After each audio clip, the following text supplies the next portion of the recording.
Hey guys, what is up and welcome back to AFL Evolution 2. So we got round 1 for the Bombers in my MyCoach series starting today. We're taking on the Fremantle Dockers in round 1. I'm excited to get the season underway. I'm excited to get this series really going. You haven't seen the first episode, go check that out. I just wanted to look at my inbox and just show you guys what is going on.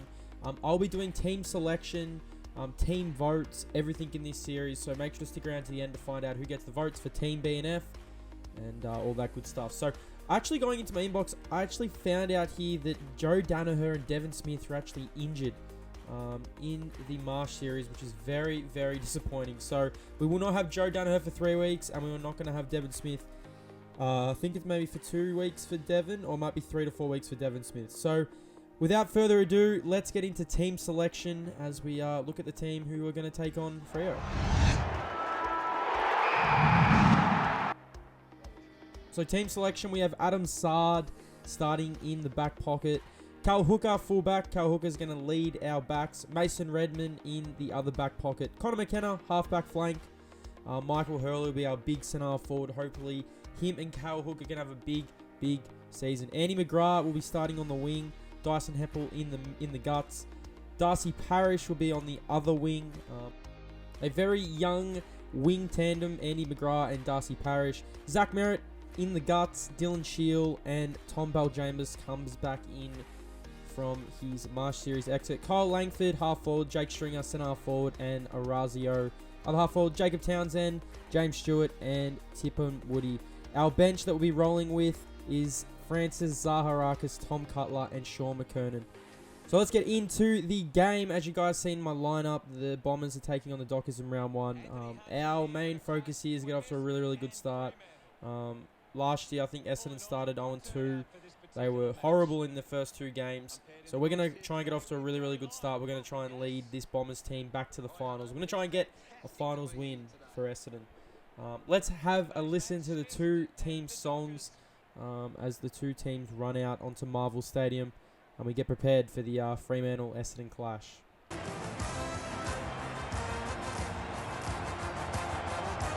run on in full confidence, they're looking sharp and the crowd are appreciating it.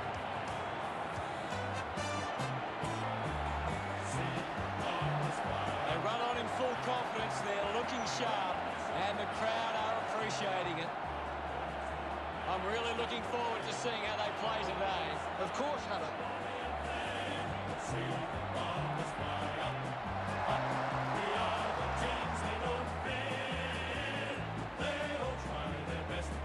Really no excuses for us today. Marvel Stadium, perfect deck. The Bombers v the Dockers. Let's get our season underway. Every game counts. Every game really matters as soon as we get the season underway. So kick inside forward. Kyle Langford had the chance to kick our first goal. These are just match highlights, just like the other video I did. Kyle Langford has the chance to kick the first goal for the Bombers for season 2020. Lines up about 30 metres out and makes no mistake. So Kyle Langford kicks our first goal of the 2020 season. 1 straight 6, plays 0 early on. Walters has a chance here to give the Dockers... to tie the game up, actually, and he hits the post, hits the woodwork, and it's 1 behind. So, the ball actually, Fremantle a very, very tough team. You see Tippon Woody pick up the ball here, gets the handball, gets the little 1-2. No one is catching Tipper. Tipper is going to run in. No one's going to catch him. No one between Tipper and the goals, and he definitely is a early contender for goal of the week. I will be doing goals of the week. Anthony McDonald, Tippon Woody, take a bow, ran basically 45 metres, 50 metres, kicked that goal. Early on here, 2 straight 12 to 2 behinds. We did own a lot of the footy in this first quarter. Aaron Francis gets the steal and kicks a goal on his left foot. What a start, dream start for us. Like I said, wanted to get off to a really, really good start.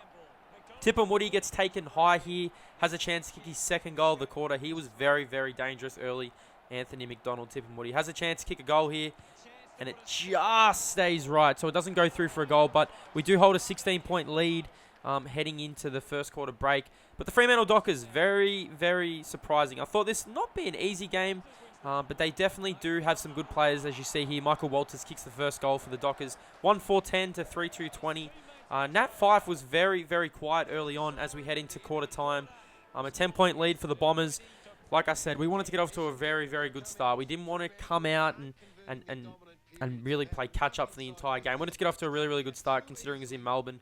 Cole Langford, McDonald, Tip and Woody, and Aaron Francis are our goal kickers. Heppel, Redmond, and Tip and Woody are our leading possession getters. We go into the second quarter here. The first goal belongs to the Fremantle Dockers. Cox kicks the first goal, and it's back to a 4-point game. Early on here, I had Connor McKenna and Michael Walters. You see here, Michael Walters, just a bit of class. He really, really knows what to do in them situations. Fremantle were owning the ball, and we went inside 50, I think, twice, and we ended up getting a free kick here to Tommy Bell-Chambers. So Tommy Bell-Chambers, come back into the team and have a look at that. Come back into the team after we rested him for the Marsh Series. He did not play in the Marsh Series games.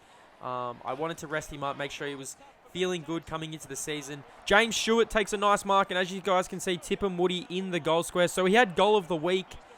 And I reckon he's about to have blunder of the week. Watch this from McDonald, Tip and Woody. I definitely did not judge the wind as I thought I would. And the wind just takes this ball, and Tipper misses basically from the goal square. So basically had goal of the week to blunder of the week, Anthony McDonald, Tip and Woody. You see Jakey Stringer here get the smother. Does get the handball. And this would have been a really, really nice goal if this went through. On the left foot as well, on the left peg. He does miss. Jacob Townsend, very, very good addition for us. I am looking forward to having Townsend on the team this year. I don't know how our forward line's going to look once we have basically a healthy team. When Joe Danaher comes back, Devon Smith. I've seen Tip and Woody basically in the same spot that he was in when he missed that goal earlier. And I mean, I don't think Tip and Woody is gonna miss twice. You can't give him 2 shots at it. Tipper kicks his second goal of the game and extends the lead. You see here 6-4-40, 2-4-16. The Dockers definitely needed a goal here, and they did get it through Hughes. Hughes kicks their 3rd goal of the game. We were all over the Dockers in this second quarter. Everything basically was going our way. You see here, Jakey Stringer again. Just had some moments where I was like, he's going to kick a goal here, and he actually gets run down holding the ball. Probably should have gave the handball up, but they turn it straight over to Orazio Fantasia. Now, I said in my previous episode, Orazio is going to have a massive year for us if we are going to be a contender. He lines up, kicks his first goal of the season. Now, I'm not too sure why Orazio has a left leg tattoo.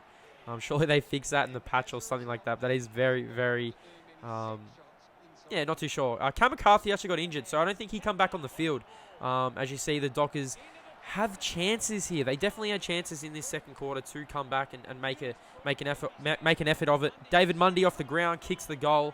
It is basically back to a 3-goal game here as we're heading into 3-quarter time. James Stewart is definitely putting his hand up to stay in this team. He kicked 4 goals in our practice match.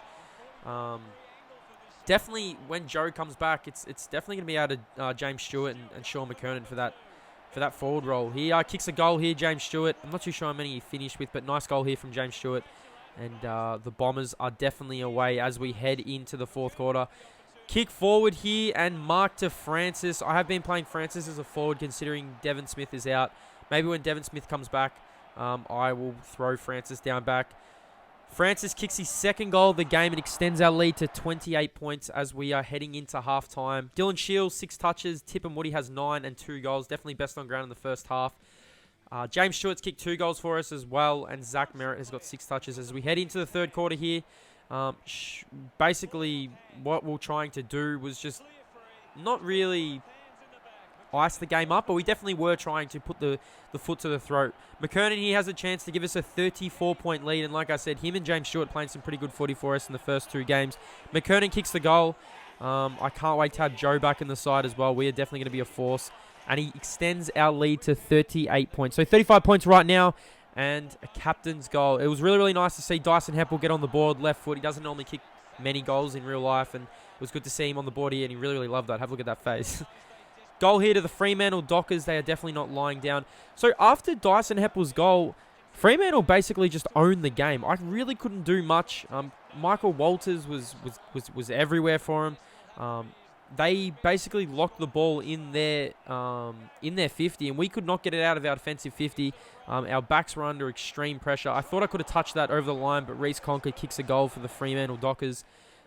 Things were getting a little bit nervy here when Jake Stringer takes the mark. Like I said, Jake Stringer was struggling throughout the game. He was playing a lot of tackles, had a few holding the balls, and finally Jake Stringer gets on the board for season 2020. It's good to have Jake Stringer, Orazio on the same forward line.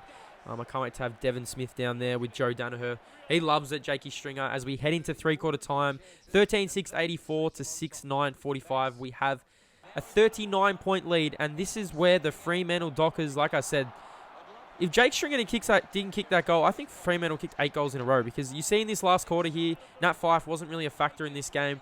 They really applied the pressure to us. We just didn't have an answer. We could not get the ball out of our defensive 50. Another goal to the Dockers here as they're applying the pressure. I think they got it back to as close as 4 goals at this stage, you can see here.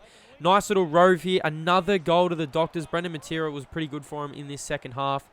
68-84. We're trying to hang on for dear life. I was trying to hold on to the ball, chip it around. It just wasn't working, and the Dockers were coming hard. They were coming extremely hard. I was like, there's no way we could lose this game after what just happened, after the lead we had. You see here, the Dockers definitely have a chance to bring the game right back. I'm not too sure why he didn't give the handball, and it just misses to the right-hand side as we hold a 9-point lead.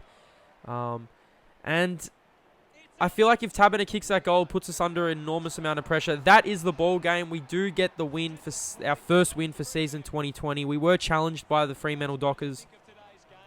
There are definitely some things to work on. We played a good maybe 2.5 quarters, but we end up coming away with a win. 13-7-85 to 10-16-76. Adam Sard was our best ball winner, 12 touches. Mason Redmond was also really, really good for us. And I also thought Tipperary was best on in the first half. So this is my J21 votes. I'll be doing votes every single game, and we'll be doing like a tally for the whole season. So like a team BNF. So with 3 votes, I've gave Adam Sard. Adam Sard was awesome for us off the back line. He was really good. A lot of touches. 2 votes I gave to Tipper. He was basically best on in the first half. And 1 vote I have gave to Mason Redmond. Mason Redmond played his role, played on Walters majority of the game, and he was pretty good. So that's our leaderboard. Adam Sard, Tip and Woody 2, Mason Redmond 1. I can't wait to see who wins the team BNF. I'll be doing this every single game. And just wrapping up the video, these are the round 1 results for our first season, our first week of the season. Tigers actually got done by 30 points. Pretty surprising. So hope you guys enjoyed the video. As we close out this video, I'll just show you the ladder and just see where we sit. Gold Coast got a nice win over the Port Adelaide Power as well by 20 points. The Cats got blown out by the Giants. So we sit 7th at the conclusion of round 1, and the Magpies and the Tigers have actually played. Bit of a spoiler there, but hope you guys enjoyed the video. The Bombers are off to the perfect start. Let me know in the comment section below. Do you want to see more highlights? Do you want to see actual highlights of the games? More actual live commentary of the games? Hope you guys enjoyed the video. I'll see you in the next one.